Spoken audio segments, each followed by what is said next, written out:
9, 8, 7, 6, 5, 4, 3, 2, 1, 0.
Hello, and welcome.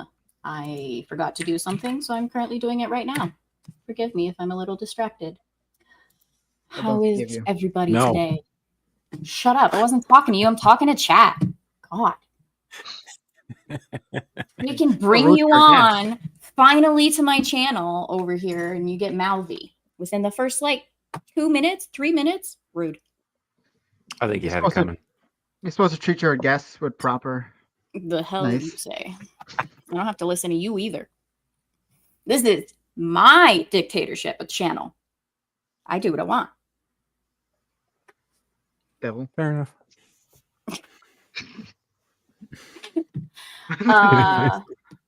Yeah, so Napoleon or something. Dom, how's it going? Welcome. I'm doing good. Thanks for having me here. So you went to me first. I thought you went to me last. Start at the bottom. Yeah, you're bottom bitch. Oh. I mean, I could comment where his positioning is. All right, moving on. Let's go to Sam. Sam, what's up? What's up? Good to be here. Going to be talking about a good book. And just so I get this off my chest early, Shirley Jackson, you're a hack. Thank you, Sam. Do you think she'll pop in chat? Color commentary. It's appreciated. And Devil, how are you today? Hello. Tired. Did you work? Are you still off from your surgery?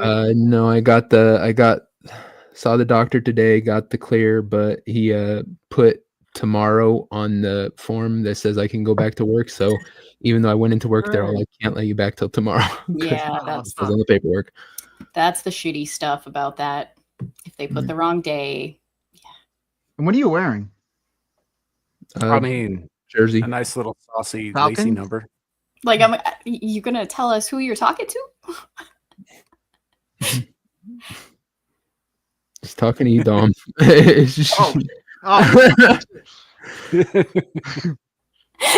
I'm not. I was thinking, I'm not talking to Sam because he's on camera. I mean, could have been. Yeah. We're talking to the person. I'm curious what jersey he has on. That's why. I was hanging out at a sex toy and lingerie shop earlier, so I could have anything on. You don't know. Oh Lord, don't make me kick you so early. Dictator. I don't wear regular team jerseys. This is Mean Machine from The Longest Yard. Oh, okay. Yeah, I know that.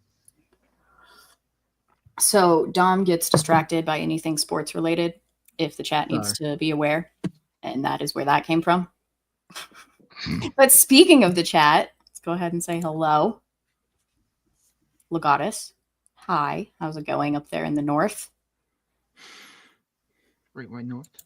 And then since Adam isn't here, he doesn't get to yell for me saying hi to the panelist again, who is also in chat. Hello, Dom. And Sam. What's up? You know the rules. Hi, Static. How's it going? Apologies. Allergies still exist right now, so FML. Sam bought a bottle of fuck water. I didn't, actually.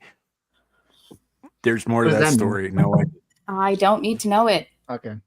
Knowing when he said that. Hi, Larry. How's it going? Welcome. And James dropping in chat right now. How's it going? Yes, you do see the troublemaker. We are going to discuss the recent book that we read. So he always tends to come on when he can. And of course, Sam is new to this. I have streamed with Devil here. If anybody doesn't know him, which you all do, maybe James doesn't, Samuel the Infamous. I'm on his channel on Saturdays, Screaming into the Void. You should go check it out. Yeah, do that, please. Do not demean my pitch for you, jackass. No. Seriously, though, come check it out. We talk about all kinds of fun shit. We're going to be talking. Actually, this weekend will be kind of interesting because we have a couple of kind of off-the-wall topics, including genetically engineered mutant wolves that people are trying to pass off as extinct species and other things. Yeah, when I saw that going around, I was just like, and that just happens how? If they were extinct? No, it can be done. They just didn't do it. They did something else. I had a feeling. It's like a shittier Jurassic Park. Mm-hmm. Which we're going to read. Oh, sorry, Gal. I was supposed to say that. Remember how I said this is a dictatorship? Yeah. It could just be opposite day and we read the time machine. You don't know. Wow, what? Wow. Yeah, I'm taking it back to junior high. Opposite day, bitch. Now you're gonna read it and you're gonna like it. Have you read it? Me? No. Yeah. Then how do you know? I mean, I know it's gonna be like I've seen the movie, so it's gonna be like the same. I mean, not exactly the same. There's gonna be some differences, obviously. So I'm looking forward to that. I know people that don't like the movies because like the first one, I feel like everybody is kind of like beloved across the board. The first one, but I feel like the next one's that I feel like that's like the common thing. The book's always better. Yeah. Like not necessarily, because do you remember our discussion about John Carter? Oh, that's true. I said it's slightly better. Jurassic Park's a special case too. I mean, there's a lot of really hard science in it. And by hard science, I mean pages and pages and pages of dissertations on recombinant DNA. It's kind of in deep. Oh, so it's going to be like a Dracula situation in a different way. I mean, there's exciting bits too, but there is a bunch of like number crunching and, that kind of stuff too. Because Michael Crichton wrote science fiction, but he wrote hard science fiction. So everything he wrote was based in what we actually know. Okay. I feel like these two books have similarities where it's like should he be making life going against nature in a way? That's true. Yeah, the themes are similar. Yeah. Yes. Going against the laws of nature. Well, since you brought that up, what are your overall thoughts on this book, Frankenstein? Me first. Dom? Okay. Yeah, you brought it up, my man. Okay. All right, so good segue. I obviously always heard of Frankenstein. Who hasn't? But I never knew like the full story. Like so, going going into it, I always thought like Frankenstein was the monster. Obviously, when you read it, Frankenstein's not the monster. He does have a name. He's just referred to as the monster or the creature. So learning about that, and yeah, just overall, yeah, I enjoy the book. I mean, I don't know. Do you want me to keep going, expanding the details, or? I mean, if you have more to say, feel free. This is an open forum, my friend. Okay. But yeah, I like the style of how it was. Like it was a story in a story in a story, and I like how the beginning it kind of started off here sometime in the which it clarified the future, and then you went back there towards the end. I thought I like that. Yeah, the layers are kind of good. I've mentioned that during the streams. Yeah, like getting different sides to stories from each character. Well, not each character, but the big characters. Yeah. What about you, Devil? Thoughts? Kind of by the end you feel like, who is the real monster? Is it Victor or is it his monster? I mean, you feel for the monster, and also it leaves you on that thing: does the monster actually burn himself or does he not? I liked it. I thought it was a really good book, really well written. Not as good as Haunting on Hill House, but shut your mouth.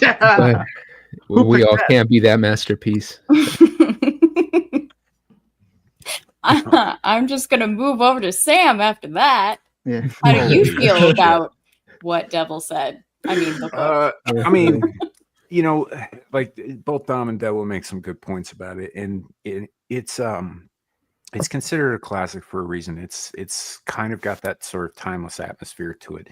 The aside from obviously being set in the late 1700s or early 1800s, it's got themes and whatnot that resonate with any time period, particularly in the pursuit of things that we shouldn't maybe do at all, which I think is especially relevant now, given certain things that are happening in the world. But yeah, as far as who's the real monster, it is kind of an interesting question, because on the one hand, Victor's responsible for all of this, right? Victor's inability to deal with his mother's death is responsible for all of the tragedy that followed. However, the monster is clearly displayed that it does in fact have free will, and it did choose to murder several people and frame another. Yes. So to frame two people, technically, I mean, framed Victor, he just got away with it. Yeah, I'm the maid. But at the same time, the reason I said what I said was because you have to take responsibility for what you create, right?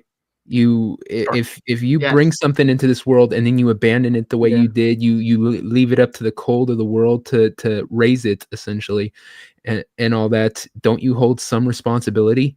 I mean, if I had a kid and I just abandoned it and it ended up being a monster, I would have to say, hey, I hold some of that. I mean, yes and no. Like at a certain point, the offspring's choices are the offspring's own, right? Because like, would you hold say John Wayne Gacy's parents responsible for him, for his murders, for his atrocities? Well, it depends on what they did to him when he was a kid. If they raised him as good as they can, and it was a nurture, it was just nature, then yeah, they have no responsibility. But if you beat a child from childhood, you lock it in a closet, you starve it, you do all these horrible things to it, and then when it gets out, the first person who approaches it lashes out at, whose fault is that?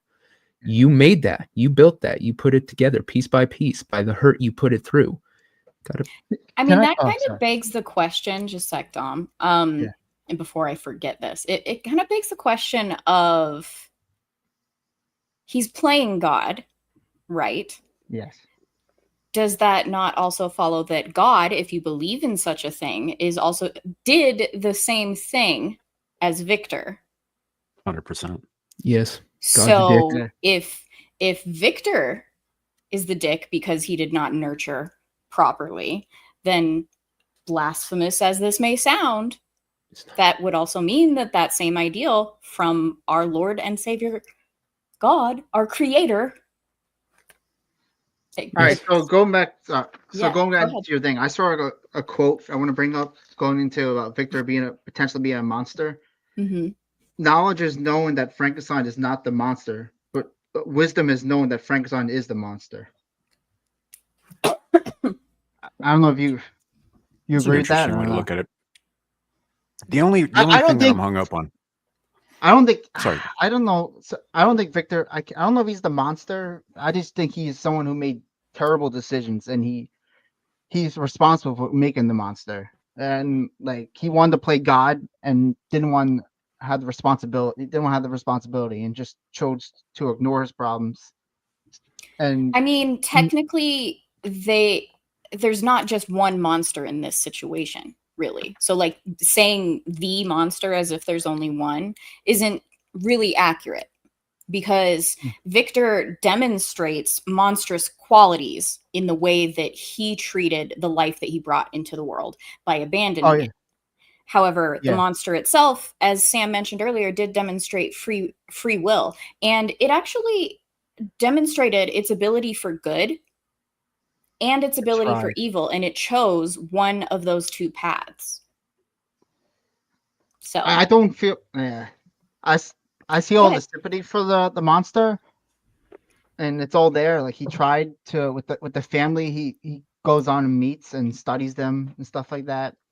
He gets like all the people in town. They're scared of him, and he tries to like be good and everything, and he just gets frustrated. And I get all the frustration with that. Rejection is hard, but to me it's inexcusable. You go and kill a young boy. That is hard. That's hard to come back from. I know. I get all the shit he had to deal with. I'd agree, and I would also probably remind y'all of the actual genre that this is. Like, while technically it is considered, if not the first and one of the very first science fiction books, it's also considered a horror story, but not in the sense that we understand horror today. It's not splatter, it's not gore, it's not, jump scares. It's gothic horror, and what that means is sort of an unfolding of events that you see coming that are not going to be good and that you can do nothing about to prevent. It's at its core a tragedy, almost in a Greek sense. And nothing like this book is so great. I want to mention like Mary Shelley was like 18 years old when she wrote this. Like that's like crazy. So with my experience, you had brought up, Dom, when you first went with your overall thoughts, that you didn't really know much beyond like word of mouth, essentially. I was in a similar situation, but I was aware of the fact, like small details of Mary Shelley's story. But then I watched the movie. It might have just been called Sherry or Shelley, but it might have been called Mary Shelley. I can't remember the name of the movie. I forgot to look it up. So I did have more of an understanding of that going into the book, but I didn't know the story pretty much as a whole. I just knew those small bits. So it was nice to actually read this and see how it was written, because the layers of the story are one of my favorite, one of my favorite. It's a really cool parts. device, yeah. Yes. And sometimes it was a little confusing, but I actually love that about some books that do things like this, where you just have to go back and reread it to get a deeper understanding of it. I enjoy rereading books, and it just shows that it's a good book for you to want to go back and reread it and get a better understanding of it. So I appreciate this story a lot because of that. I don't care that it was written by a woman in the times that it was written by. Well, it helps if you have some background on Mary, besides the fact that she was married to a renowned poet who was friends with poets, and she was at a party with a bunch of people who made their living from writing. Right. But her mother was also a prolific writer. Her father was a prolific writer. Her mother was also a suffragette, which would go a long way towards explaining like some of the her ability to essentially publish a book under her name in the early 1800s and not get a lot of shit for it is because they were well known in academic circles and they were politically active. But they also she was raised in libraries and in educational forums. Like, she understood the nature of writing and the structure of narrative and character development and all of that stuff from a very early age, which is why she could write something that was so well structured at such a young age. Just because she already had a background in this. She was raised around it. Yeah, and I feel like that also gives her an advantage on being able to understand an audience and how to kind of reach as many people as possible with that style of writing. Damn it, there was a word I was going to say and I just lost it. It just flew away. It was captivating. It's a great way to captivate an audience. No matter what kind of genre you're into, like you were mentioning earlier, it spans many genres in itself. And initially just the letters, you're interested because he's just talking to his sister, Robert Walton, in these letters. So it's kind of like you're getting a peek into their life and their dynamic and everything, even though it's one-sided. Or did she also send letters? No, I'm sure she did, but you only read the letters he wrote. Yeah. Okay, that's what I thought. And so that is a great way to kind of bring in the interest, and then you dive deeper into the middle story, not even the middle story, the outskirts of the story, and then you dive further into the main story. It was fascinated me as I was reading it. I have a quick question. Quick question. Sorry, Sam. Just quick question. I understand there's two editions, the 1818 and they revised it in 1831. Did we read the 1831 edition? Yes, and the reason that I'm going to answer yes on that is because the original edition, Mary and Victor and Elizabeth were actually first cousins. In the original story, and they changed that due to backlash from literary circles about like, ew, gross. She obviously in the 1831, because the one I think that's one we read. She like rescued her from Italy or something like that. Like a mom with starving kids. Yeah. And that was really the only retcon, though. It was just basically to appease certain sensibilities on account of incest falling out of favor at the time. Yeah. So, but it hasn't fallen out of favor where Dermy lives. No, well, I mean, that's it's hardly a literate part of the country, is it?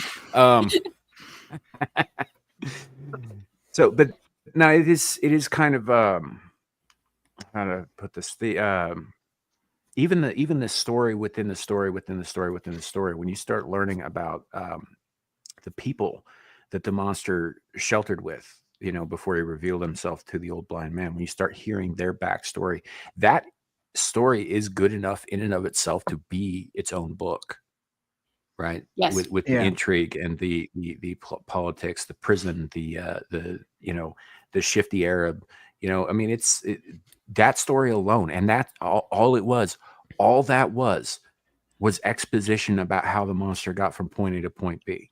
That's its entire purpose in the story, but it's engrossing enough that it draws you in even to that. And that just adds another layer that just isn't even part of the main story at all. Like, you don't need that information really at all. But it is a good story in itself. So yeah, that's something. So let me ask you. Oh, sorry. Yeah, go ahead. Do you guys view Victor as a monster? The three of you. Would you say yes? I do. Yeah, I would. To a degree, I would say yes. Yeah, I'm with Sam on that.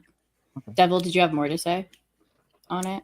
Like, why? I think it does have a part to the story, just because you need to hear how the monster got from point A to B. That's if you take out what was the driving force that built the monster into what he was, it would just be basic bitch horror. It would just be monster created, monster kill, and that would have taken the complexity out of it. It would have destroyed the story, because the story, like I said, is who is the real monster? Who is responsible for this? It kind of, to me. So I think it actually is very important. No, I agree. It humanizes him. Yep. It humanizes him so that you exactly. sympathize with him, and it makes it that much worse when he continues to choose to commit horrific acts, knowing that he knows better.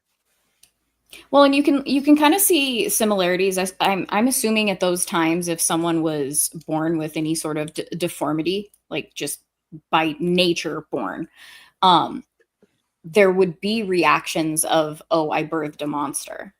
And then what you do after that will also determine the type of person that you are. To where, like, do you just abandon that child, send it to the circus? Or do you love that child because it is your child? Yeah. And Victor didn't. Don't underplay the fact that Victor is a weak man. Yeah. Yeah, he's a very, very weak man. He's sickly. He falls into these fugue states like constantly over the slightest thing. And the only place where he finds strength is after everything precious to him has been taken from him, and he's fueled solely by revenge. And then he finds strength. But prior to that, everything he did, even as an adult, even when he started down the path of learning how to create life from death, was the act of a petulant, vengeful child. Mm-hmm. You know, he was mad at God for taking his mother, and so he decided to become God to rectify that. I mean, really, overall, he's a bit of a selfish creature, like, to the end. Oh, yeah. He's also high society and very pampered, and you know. Mm-hmm. Yes. I would still love to know what happened to his younger brother. He didn't mention it. He got sold to the nearest factory. Yeah. He stops mentioning him towards the end. That's great. It's, I believe so. It's been a while since I heard it, but didn't Mary Shelley, didn't she get sick when she was a child and like come really close to death herself? And that kind of drove her, you know, not obsession, but you know, her feeling towards death and all that stuff. It was either her or was Bram Stoker. One of them, the writers of those books came close to death from like one of the diseases of the time, and it kind of. So. Yeah, I think it was Bram Stoker, and it was because he was Irish and he was in Ireland during the time of the potato famine when people were getting sick from all kinds of shit. Okay, well, maybe that was it. Like I said, I heard it, but it was like a long time ago. Like I did a quick search in it. Like the AI summary of the search can't find any mention of it, so it must probably have been Bram Stoker. Yeah, I think the worst part, I said the monster killing his brother, but I think Victor looks the worst when he let an innocent woman, fucking Justine, died when he knew for sure that the monster was responsible for his brother's death, and he sat there like a little bitch and watched it happen because he was too scared to say something, and he never said anything about his family, about his monster, about a monster he created being out there. I know it sounds weird, but when he's threatening your family, you got to say something. You don't just sit there and ignore it. Well, and that kind of goes back to his selfishness and his weak nature, because he was too afraid to lose face. Like, people aren't going to believe him, or maybe they do, and they think he's a monster because he did that, or even he thought even to do something like that. And so he's too worried about his own image more so than an innocent woman's life. Well, there was also the fear that nobody would believe him, which we find out later as he does, in fact, unfold his story, that they didn't at first believe him until, you know, he provided receipts, essentially. But if he had done that from the beginning, Dom, like you're saying, like before Justine was hanged, that would have been the ideal time. The fact that he chose not to, whether it was out of cowardice or whatever else, whether the fact that he chose to let that young woman die for something that was indirect, like he was responsible for, that moment, I absolutely 100% agree with Devil about Victor being the monster. Yeah. So I find this comment interesting from Legatus, because I actually don't believe in that, and I believe it's an excuse that it takes a village to raise a child. And I come from a product of this kind of sentiment. There are ways that you can help people in need, but that does not mean that they are raising your child. They're assisting the family, they are assisting you in doing so, but the raising of a child is the responsibility of parents. I think it's the idea of it takes a village to raise a child, I think, is more like subliminal. It's more like we get molded by everything we interact with. So when you interact with people, not just your family, but other elements in society and stuff, other people, I guess, within, a village, that has an effect on you too. The guy who, yells at you to get off your lawn, type thing, yes, will affect the kid too. So I do think that oh yeah, Sam yells at people to get off other people's lawns. He's a complete dick. But I do get that. Yeah, it can't all be on Frankenstein, but the fact on Victor, sorry, is, but he, at the most formative time of that monsters, when he was, had no idea what he was created, the most bare bones, had no idea. That was the time that monster could have used Victor saying, "You're this, and I will protect you," and everything, and that would have changed the entire dynamic of the whole story. Sure. So yeah, I mean, obviously the other people, attacking him and shooting him and all those bad things, of course they, have an effect on him and built him into what he became. But Victor could have negated all that if he just showed that monster just a little bit compassion. So I'd have to say that, he essentially abandoned a newborn. Yeah. Is it ever explained why the monster is like so indestructible? Like how does Victor make him so indestructible, basically? Mad science.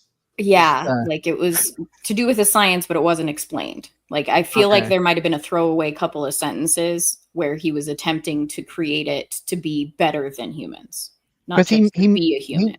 He made him out of like what human and animal parts, from what I heard. Yeah, like dead human. Yeah, he was put together piecemeal from other dead things, that kind of thing. I think there's actually a really clever device that Shelley uses here, because she probably had more scientific understanding than a lot of people of her day, but she was by no means an expert in the sciences, right? And to get around that, multiple times in the book, Victor states, "I will not recount the exact things here for fear they might be replicated." Right? Yeah. It is an extremely clever way to get around. I don't actually know what I'm talking about. Yeah. I can definitely appreciate that, actually. This is a need to know situation, and I'm not letting anyone know it. Now, do you guys think that he should have created the bride for the monster? That's a good question, because would the monster have done what he promised and just went off? With the bride, would she choose to go off with the monster, or would she reject him? Right. Well, or not even reject him, reject herself in a similar way that he rejects himself, and essentially resent him for making her be created. Would I make it? No, I would not make it, because you don't. To me, the negatives outweigh the positive. I think you don't know what's going to happen from this, because you don't know if they're going to want each other, and then you're going to have two monsters out there. And what if they're fertile? What if they breed more? What if Victor created a super race that and the children of these two, even if they do keep their oath, their great-grandchildren are not held to that same oath? Yes, exactly. I wouldn't make it. That's why I lean towards I would not have made it either, because the ramifications could extend throughout the rest of time, where it becomes completely out of their control, both the monster and Victor's. Yeah, go ahead, Sam. I think so the whole bride dynamic gets explored more in in film than it ever was on a page, right? Obviously, she never gets completed in the book, and in fact is destroyed before he finishes even putting. Before he even finishes putting her together. I don't know if the shitter net has come officially for Sam. It came for me for a moment. I'm here. So but they never really, she's never completed in the book. She's destroyed before that happens. In other media involving these characters, they do complete her, and they kind of play out all of these potential scenarios. Like in Bride of Frankenstein, she's horrified by the monster that she's supposed to be the thing for, and she's horrified by herself, so she runs off, wants nothing to do with it. In Penny Dreadful, the version of the bride there not only rejects the creature, but goes on a power trip. I'm not going to give details, but she goes on a murderous power trip because she unlike him, she's not lonely. She just believes that she's become a god and can do whatever she wants without consequences. Has absolutely no moral compass whatsoever. That's such a woman thing. Kind of is. Especially because the man went through the hardship first, and for her to listen to it without experiencing it herself is just going to be practically impossible. Yeah, well, I'm just saying, Adam didn't reach for that apple. Yeah. I mean, he did once coerced. Yeah, well, this is why we don't put pussy on a pedestal. Very true. So, but yeah, there have been other writers who have kind of tried to explore that, although the bride is almost never the focus of these stories. It's usually Victor himself or the creature or whatever else. But it would have kind of been interesting to see if Shelley had ever written a follow-up, story along these lines. But she kind of, on the other hand, the book is a closed loop, right? There's no need for any sequels or anything like that. But there are a couple of things that would have been kind of interesting to see where she would have taken it, rather than everybody 100 years later making movies and shit. Right, like even the family that the monster wanted to be friends with, we'll say. I was thinking in my head when you were talking that this book is so well written that there are many stories within it where people could branch off and do, like, if they had the rights to do so, like the Bride of Frankenstein, but also that family's entire story you mentioned earlier. It's a fascinating story. It could it ultimately be like a romance between the brother and his love interest. So there's so much within the story that makes it that full of different genres and different options, where you can actually even just write fan fiction type of stuff based off of information that's already in it. And it's laid out so well, even amongst maybe a page and a half. Yeah, it could have been interesting. Well, with the story being in public domain, this is also totally possible at this point. Yeah. Like somebody could write these things. Like there was an author named P.N. Elrod who sort of wrote a kind of sideways sequel to Dracula called Quincy P. Moore's Vampire, which is about one of the characters in Dracula, the only one of the main characters who actually dies, comes back as a vampire, and has a series of very interesting conversations with Dracula himself, who was also supposed to be dead.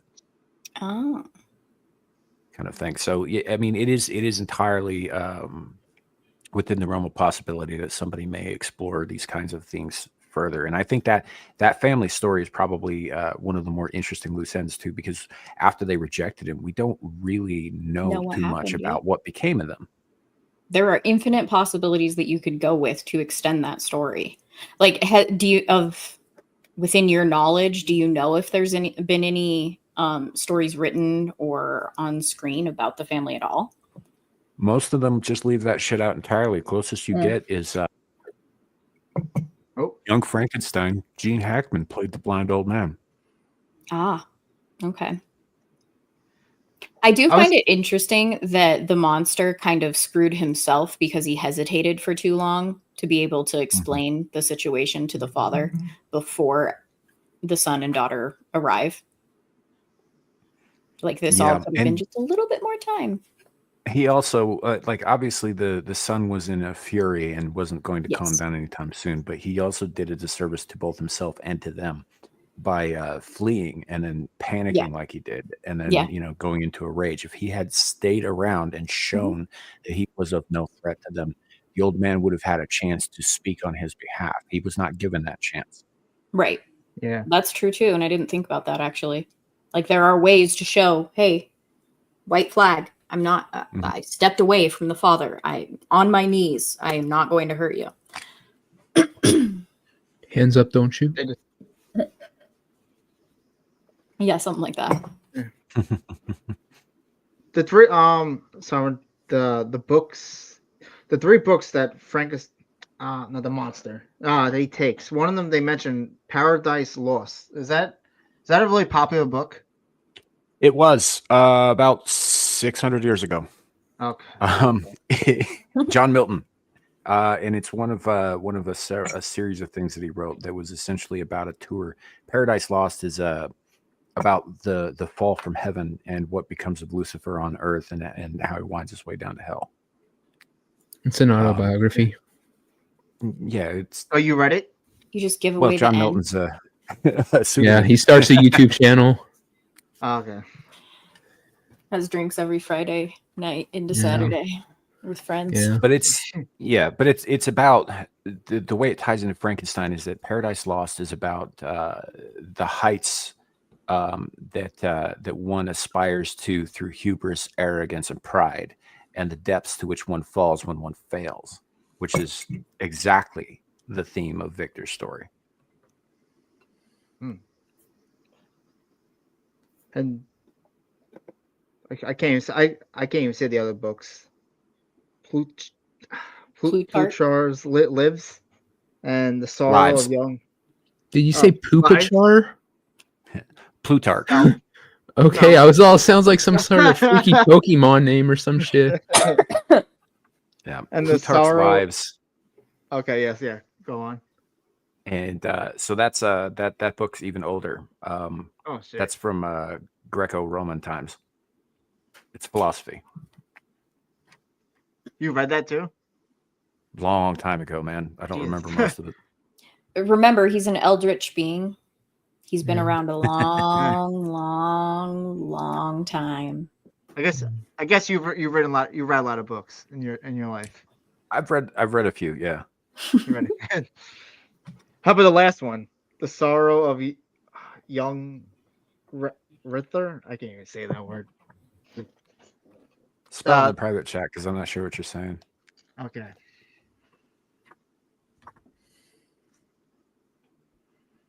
I'll put the whole title out. Yeah, that'll probably help. Unless Gal finds it for me. I started in a random part of the book. I think I went too far anyways. I hope I'm... Oh, The Sorrows of Young Werther? That one I don't know. Okay. That one I don't know. But it's not surprising that somebody who was raised in a literary environment by people who contributed to the literary scene at the time in a major way would be fairly well read. So, I mean, it's not surprising that she would include real world titles in.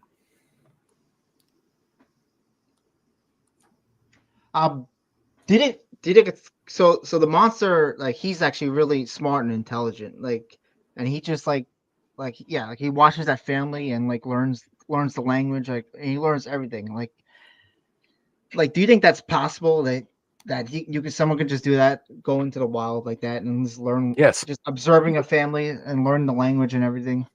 Yeah, it's 100% possible. The best way to learn a new language is by total immersion, right?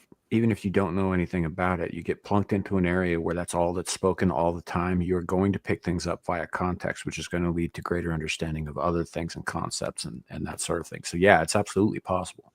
Okay. Especially given that the monster himself, by the end of the book, he's only like, a couple of years old, right? Mm-hmm. He's a prodigy, not just physically, but mentally as well. Basically, he was a blank slate. Like, he didn't know. So we're at a disadvantage because our first and potentially only language that we know is English, or wherever you're from. It's that language. When you already know a language, it's harder to be able to learn a different one because you're going to fall back on the rules and information based off of your own knowledge. When you're a blank slate, like a child who just came into the world, you're just learning that first language. And that's essentially what he was doing. Yeah. Which he makes a point of talking about too, with the Arabian princess struggling to learn the same language as him at the same time, because she already knew a language, right? She already was, fluent in her native tongue, possibly other tongues. So she was learning something totally new, but she had to learn it the way that you or I would, whereas he had no language to begin with. So he picked it up faster. Yeah. Yeah, I remember you telling me that, Gal. Like you said, it's better to learn a language when you don't learn a language in the first place than knowing a language already. Mm-hmm. Yeah. Because if you see a table, you go, it's a table. If you have no language, then somebody says table, you just pick it up. You pick up what they're pointing at when they're talking, and you just repeat it. Mm-hmm. And there's something I was going to say and I lost it. Why is my brain like this? I don't know, but for my Stargate fans out there, Chaka Cree.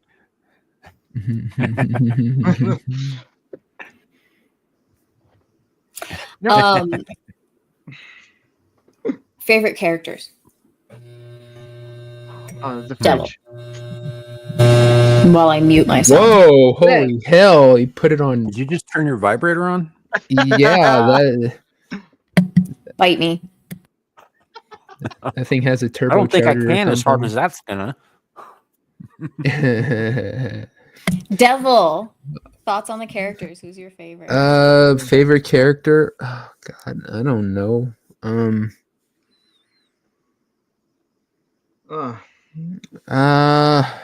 I don't really have a favorite.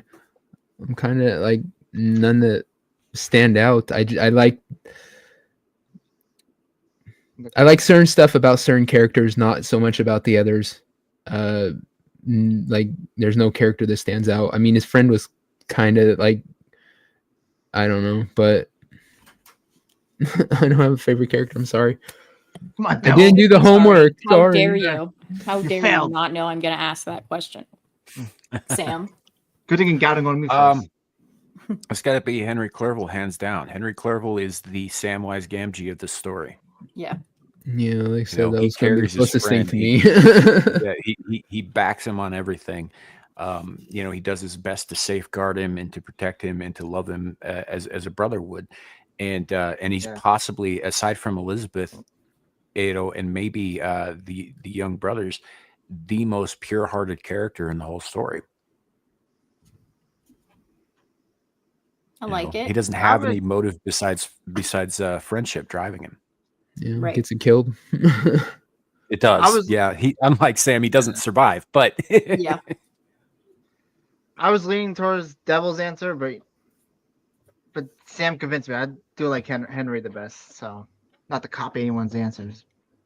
But you just did. How dare you? But I was pissed when Elizabeth died. I was hoping she wouldn't die, but you kind of knew it. And Sam, you wrote something in the chat that I forgot what you wrote. Knowing the reader or something shit you wrote. I can't remember.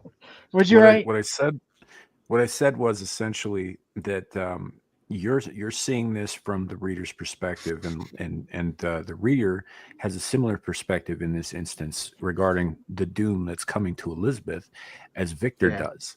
knowing that it's going to happen, knowing that it's coming, and knowing full well that you are powerless to do anything to stop it. Well, that's also on Victor, man. When he said, "I will be with you on your wedding night," he should have stayed the fuck away from Elizabeth. He should have never brought that to her thing. He should have been like, "Okay, this is my curse. I've made this. I built this. Now I'm just gonna have to spend my entire life with no friends, no family, no nothing, because that's the way I can keep people safe, is by exiling myself from society."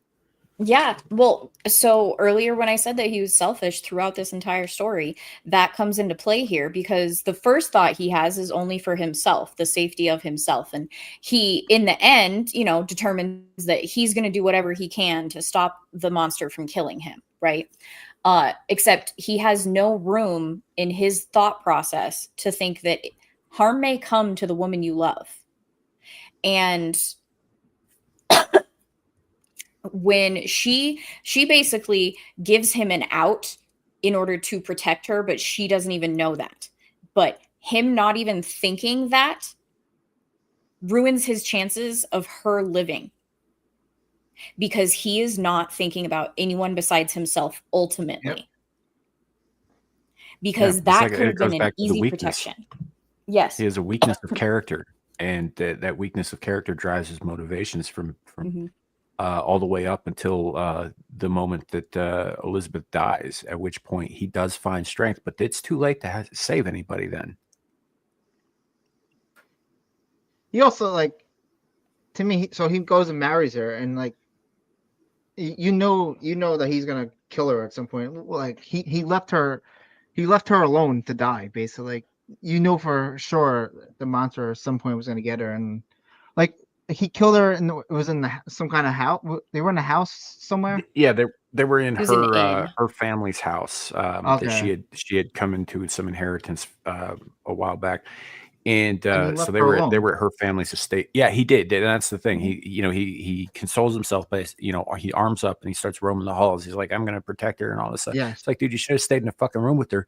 You think this guy's out there not watching where you are?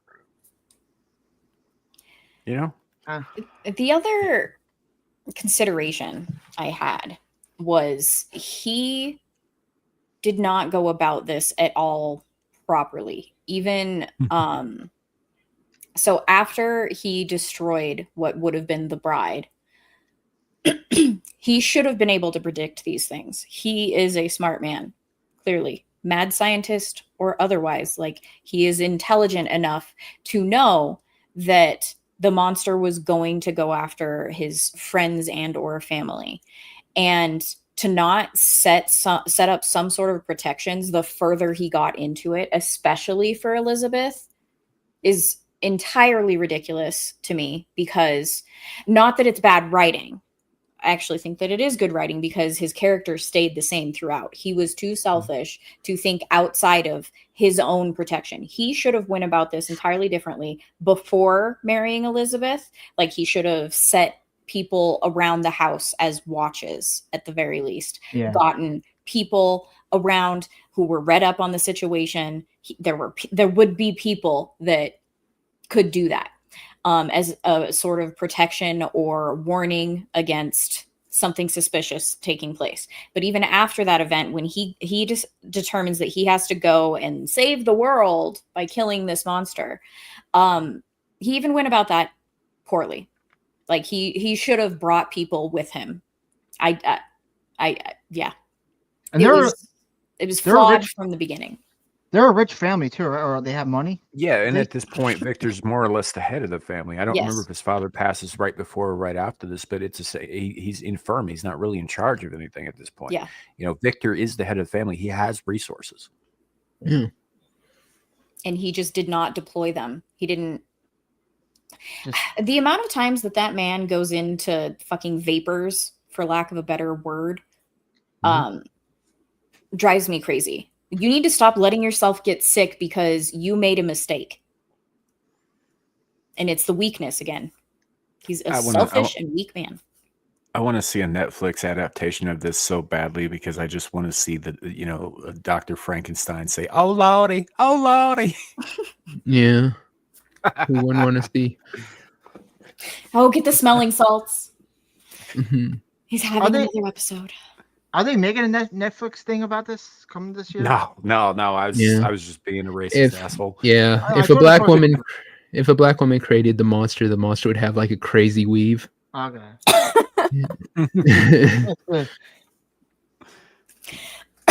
You know, I was just like, I feel like the last few books we picked, the main characters or in the book have kind of like sucked or we hated them.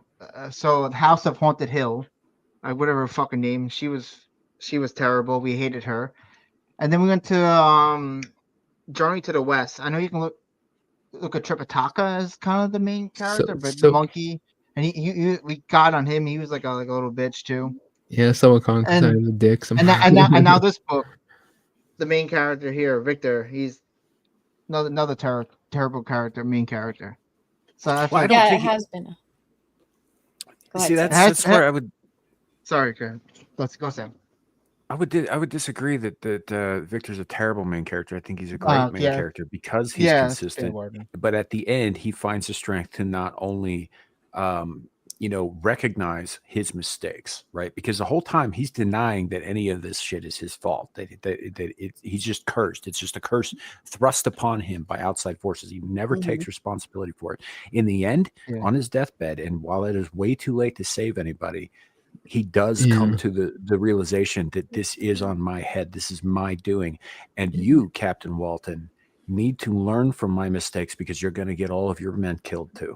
Yeah, I was just gonna say the road to my house is paved with good intentions, but it takes them all the way to the end to freaking figure it out. I would say like, okay, I put a better word, like not a really favorable character that we love. So when we read Jurassic Park, I know for a fact I'm gonna. Nah, I shouldn't say no for a fact, but I have a feeling I'm gonna love. You're gonna like the main character in that book. You got a real chubby for the Dino book, don't you? He really does. Dude, dinosaurs make everything better. Yes. That is a good transition to what I was wanting to bring up next. Is the commentary that you mentioned in the beginning, Dom, is very similar to what I know of the movie, because I have not read Jurassic Park, where... What's the line? Life finds a way. No, the other one that he says whether or not we should. You were concerned too much with whether you could instead of you never stop to think about whether or not you should. Like same principle here. Principle here. This is like Victor is delving into places that man perhaps was not meant to go at all. Yeah. And it takes him to some places that he certainly didn't want to go.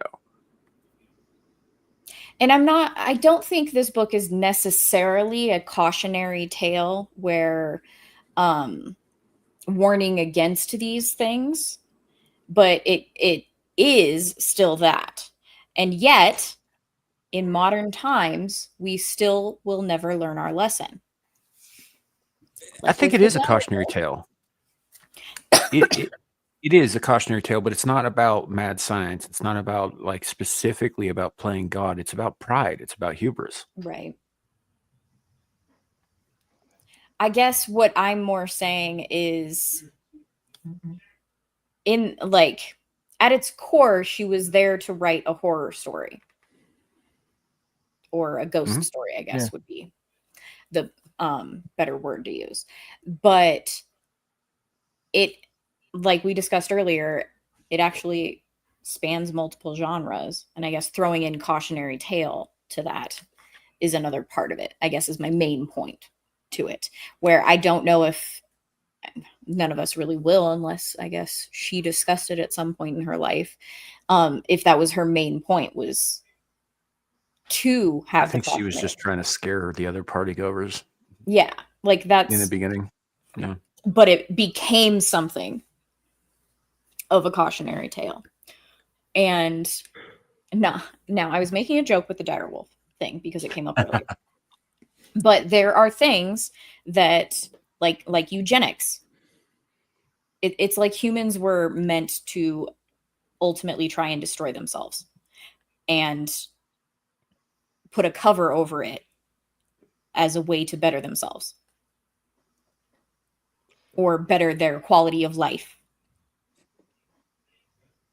Because I also see this for things like AI and robots. So it's not meant to be a user's manual. Yeah, no, absolutely. The lessons in it can be applied to, like I said at the beginning, any age. Yes. Any period of time.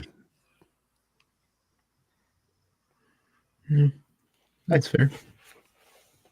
So like I would say like Victor like he wanted to play God and he just didn't want the responsibility of it and he ran away because the monster was hideous, and that was like the sole reason. You guys said you said the mother's death kind of contribute to all this, which but it was like big blow to him. Yeah, just him being scared about the way the monster looked just made him like just run off and just he wanted to pretend it didn't exist anymore and ignore those problems. That's also kind of a what's the word I'm looking for, bro? I hate when I can't fucking figure out words that I need to use. On society. Commentary? Yeah, like a commentary. That word work. A commentary on society is that we also, look away from the horrors, right? People who like get burned or whatever and stuff like that. When people are unappealing, we tend to ignore them and try to, so the fact that the monster was ugly being the driving force why Victor can't, doesn't stick around and stuff, says something about it too. Yeah. Yeah, it's he has the buyer's remorse. But well, I mean, he does though. It's that age old grass is greener on the other side thing. It's we want something so badly until the moment we actually get what we're asking for. Yeah.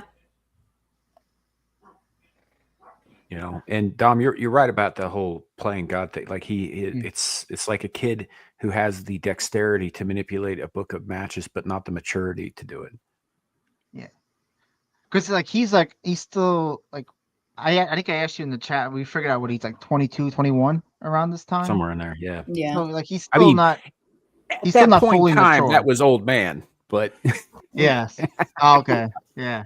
Because they don't live that long. What was the lifespan back then? No, well they were marrying people off at like 11, 12, 13 years old. Wow. Like if you were a 22-year-old man and not married, they considered something was wrong with you. The only reason Victor got away with it was because he was rich.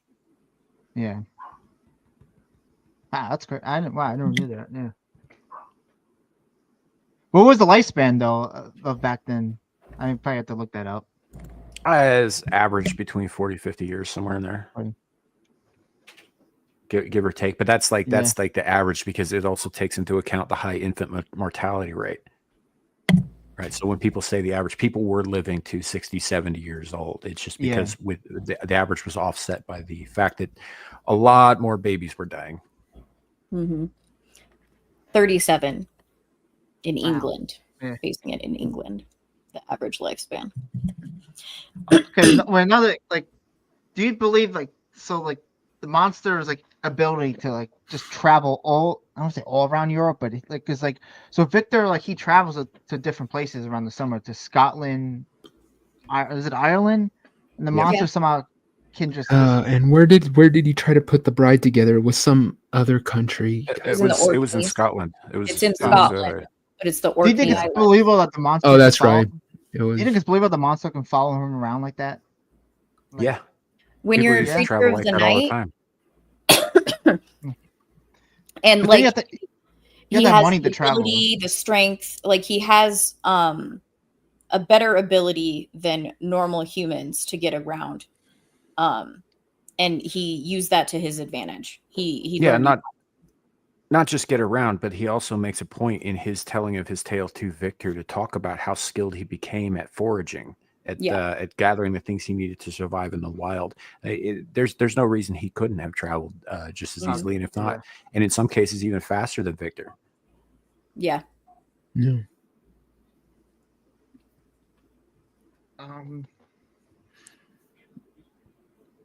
I lost what I was going to say. Damn it. Let me see here. Legatus. The Frankenstein is modern Prometheus. Symbolism. Prometheus has become a symbol of defiance, rebellion against authority, and the pursuit of knowledge and progress. And a cautionary tale about the pursuit of the reckless pursuit of that knowledge and progress. If you remember what happened to Prometheus, he was punished rather aggressively for stealing fire and giving it to man. Yeah, that dickhead.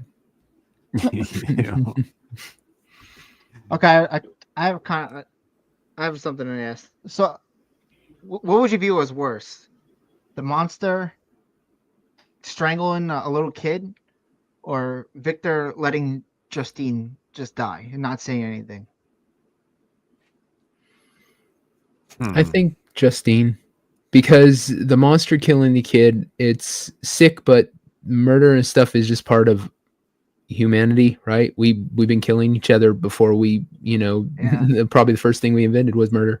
But I think with Justine, the fact that it was needless. It wasn't some creature doing what a broken person gonna do type thing. He just let it happen. I don't know. It seems more cold to me. I actually wasn't a kid. Think not the opposite. So I would lean towards the child because it was the catalyst that led to Justine, him framing her and then being accused of it and killed for it.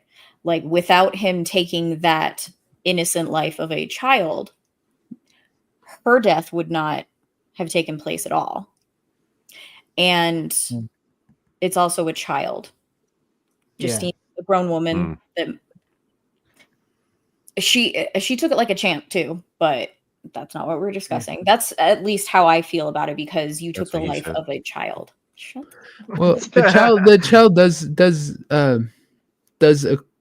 matter in that, but at the same time, would you be more upset, hindsight on it, if you were just killed in a mugging, or if somebody bared false witness and you were pleading that you were innocent the whole time, and yet still people wouldn't believe you and killed you? Which one would be a worse to you? So I tend to side with Gal on this one, and the reason being is that so when the monster strangled the young boy, he didn't just strangle the young boy. He also took the necklace and planted on the sleeping Justine. He effectively ended 2 lives that day. Yeah. Right. Both of those deaths are on the monster's hands. The worst part is not just the killing of the child. And I mean, I know you guys know, but anybody out there, if you follow my channel at all, I got a thing about hurting kids. Which makes that much worse in my personal opinion. But it also makes it worse because what the monster did there, he's like, hey, I'm just gonna. Obviously, the child was an act of passion. It was in the moment, right? The rest of that was 100% premeditated. He was setting Victor up to either have to reveal what he had done or live with the guilt of not saving this girl. Right. But either way, the monster's the one that pulled the trigger on Justine. Victor failed to act and failed to save her, but he did not kill her. And though it was a crime of passion, he was consciously aware of what he was doing. And the reasoning behind it was to get back at Victor. Especially in the aftermath of what he had done. I would, damn, what was I going to say? Fuck. I've been watching a lot of different people say different things, how they feel bad for the monster and they have sympathy for him. Like, he didn't ask for this, he was brought into it, and those are valid points. But to me, it's hard for me to feel bad for him. It just the little kid just puts it over the top. Like, how you just kill an innocent little boy for no reason. I mean, I would say no. he want to get revenge, but so I can't say no reason, but you don't still a little boy. In my mind, people who hold too much sympathy for the monster are the ones that have given us the sympathetic backstory to villains in modern times. Sure, he does have a tragic backstory. Yeah. And it is unfortunate. But doesn't mean we should go. That does not mean that his reaction should be to destroy the world because of it. Yeah. Well, free will exists. Yeah, it's like I believe it was from Manhunter where he says, where Will Graham says, "My heart can bleed for what happened to him," but what's the second half of it? But yeah, like that doesn't excuse it. You can feel sorry for the tragedy of someone's life. It doesn't mean you have to feel sorry for where they chose for them to drive that to. There are plenty of people that went through enormous amounts of hell and came out the other side, with more resolve to be better. One of my cousin's husbands, his parents were drug addicts. He ended up having to spend an entire night in a room with a guy who OD'd, essentially. The dude was in the house doing drugs, went into his bedroom, so he had a bed to lay in to do them, did it, and he was trapped in there with the dude OD'd the entire night. Guy's great. Good guy. Yeah. So yeah, it's you can have a bleeding heart for people's tragic story. Doesn't mean you have to forgive them for their sins. Yeah. We all go through crazy shit in our life. There's no excuse for us to go out and just kill innocent people. It's just inexcusable. That takes us back to the whose responsibility is it really anyway conversation. Like Gal brought up, ultimately you could go back and say it was God's responsibility. That's the problem with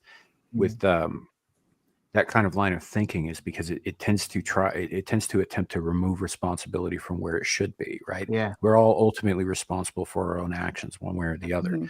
Mm-hmm. To borrow a line from It's Been a While by Stained, I cannot blame this on my father.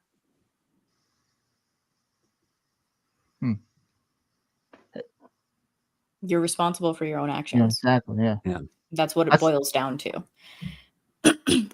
That's a problem in today's society too. No one wants to take self-responsibility. It's always someone else's fault or of why they did something. Yeah. Some people we know always blaming, their atrocities on their parents on the stairs and shit. Or the devil. Yeah, or the devil. I'm always being blamed. Fucking hell. I think that makes that again another point in the book's favor of being still relevant today, right? It is such a well-written story, And how long did they have to write it? Just like the night? Yeah, they had to come up with the story that night to tell the group the next day. Now, obviously, she didn't have it totally fleshed out when she told the story, and her husband did help her kind of put it together before they ultimately published it. But yeah, that she essentially came up with the bones of it that night from a dream that she had about watery yellow, lifeless eyes. Yeah. I forgot about the dream. Okay. And Sam, did you read both editions, the 1818, 1831? Well, obviously you listened to us. Did you read the other edition? They're actually really hard to find, so I've never held one in my hands, but I am aware of the change in it. Okay. See, I was trying to find it in here, and it talks about the 1818 version. Like it says, it's like giving it a background, like it was first published in 1818, but it doesn't. Yeah. Well, I think Mary Shelley wrote a foreword for one of the editions herself, explaining for the changes as well.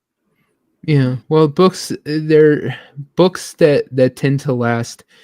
Either they have to be cared for, or they tend to fall apart and be destroyed. So anybody who has an older version like that that's taking care of it, it would be worth a lot of money. Maybe not first edition level, but it's still going to be worth money because it's a historical book type thing. So Sam isn't going to be like, yeah, I'll pay, $40,000 for your freaking Frankenstein so I can read about incest. Oh, it'd be going into a vacuum sealed hermetic chamber and never exposed to the rotting light of day again. Yeah. So what's funny is I think I only read the preface and not the author's introduction to the standard novels edition, which is the 1831 one. So that's probably where she explains it. It's possible I read it though, but no, I don't think you read it from recollection. I think you went straight into whatever it's called. Well, we learned our lesson from before. Oh yeah, The Haunting of Hill House. Yeah. When you read all that, God, so much was wrong with that damn book. And spoiled a lot of shit. Yeah, it wasn't 100 chapters longer. Mm-hmm. You are the devil. All right, guys. I think that was a really good discussion. We've been going over an hour. You guys have any final thoughts on it overall? We can discuss how God is a dickhead like Victor is more if you want. That wasn't it was short, but I enjoyed that part. Did you have any thoughts on like Walton at all?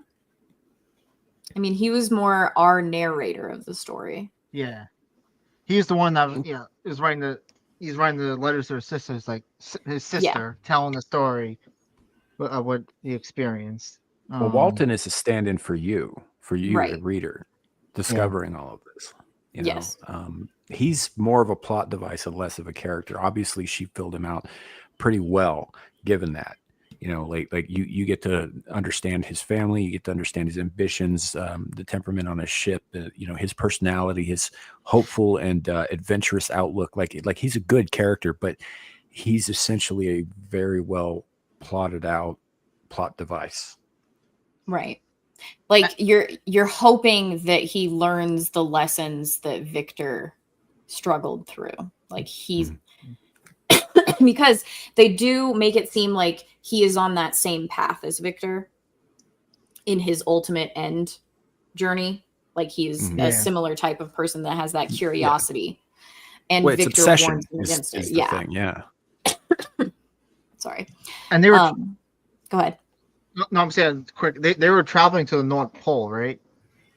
Is that what they were attempting to? Yeah, I think they were trying to find the Northwest Passage because that hadn't been a thing yet. Or it had very recently been a thing.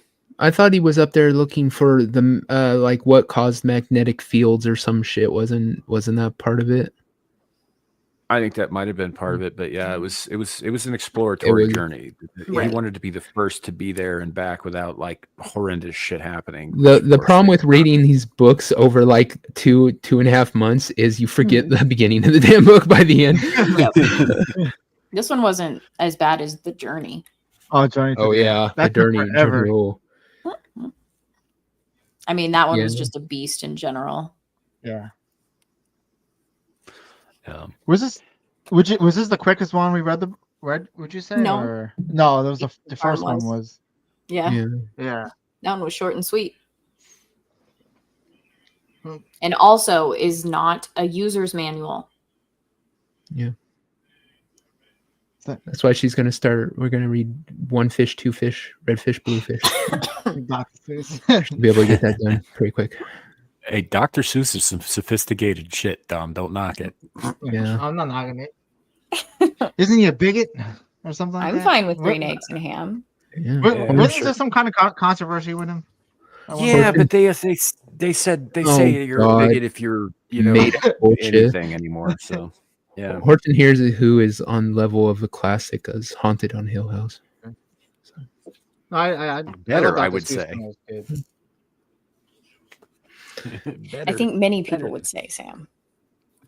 Oh, maybe not devil, but now I know what torture you guys are gonna get when you get down here. It's gonna be read time all the time. Oh, you're getting me my poison drink.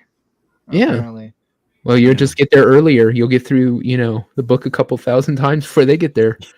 He's gonna leave early to avoid the rush. What day you gonna take me out?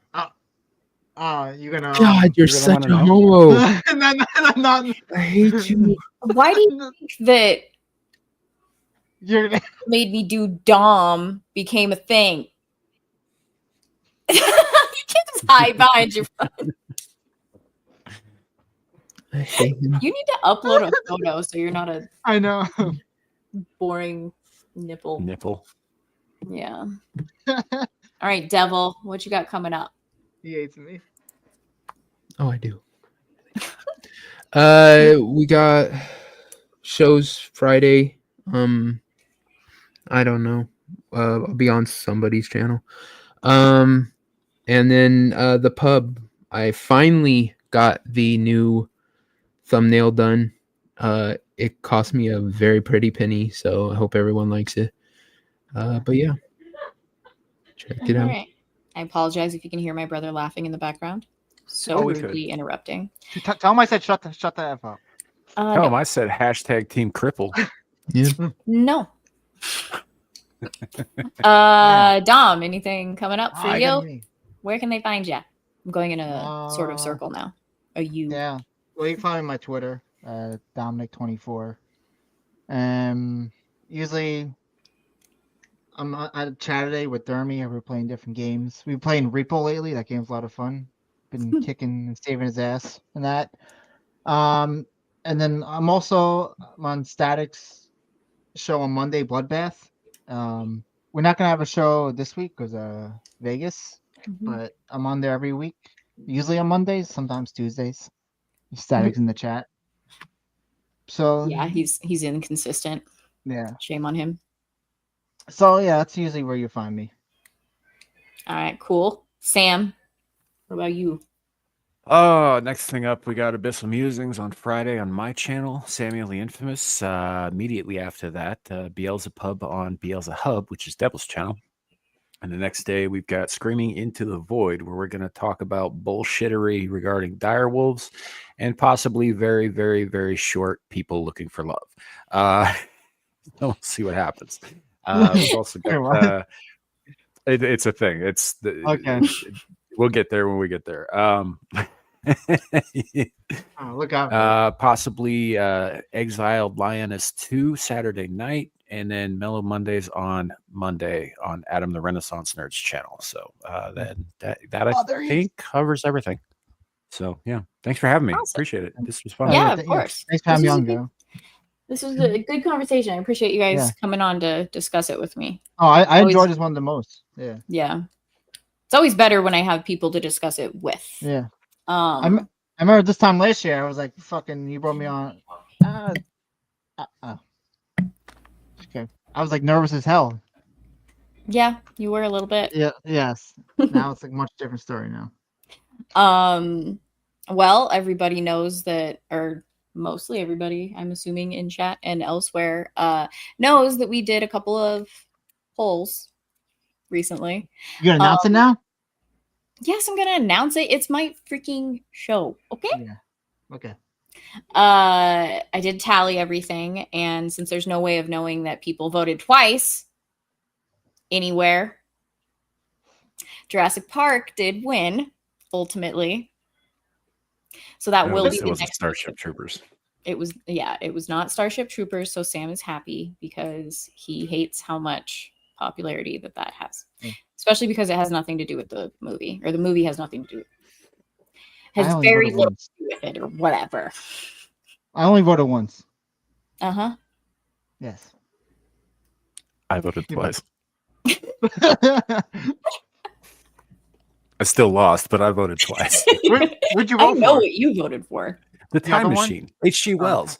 Yeah, I never heard of that. Oh man, bad? Classic story. Also relevant to today, but anyway, that's another thing. Maybe we can do that next.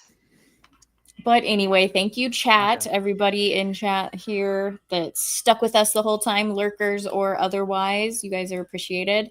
Everybody's links will be below. I have, well, technically they are currently below because Devil is linked for the intro and the outro, no matter how much you protested for that. Be sure to go check out these two's channels. I'm not good at this reverse stuff. Dawn doesn't have a channel, but check out the other two. On both. Devil, you're on Rumble, right? You're not? Just okay. YouTube. So just YouTube for Devil, but Rumble and YouTube for Sam. And I think he sometimes does Twitter stuff, but their YouTubes are linked below. And yeah, thank you, panelists, for hanging out. I appreciate you. Anything else upkeep that I forgot? I don't think so. Did you probably listen to Ryan? What? You probably listen to Ryan. He's listening to Jeremy right now. Oh, Jeremy. Okay. It's kind of gay that you know their voices. Oh, I'm not. I just thought it was porn. And on that happy note, everybody have a good night. And in 2 weeks, I will start back up because I will be in Vegas next week. So, Jurassic Park, can't wait. 2 weeks from today. Team Crip. Bye.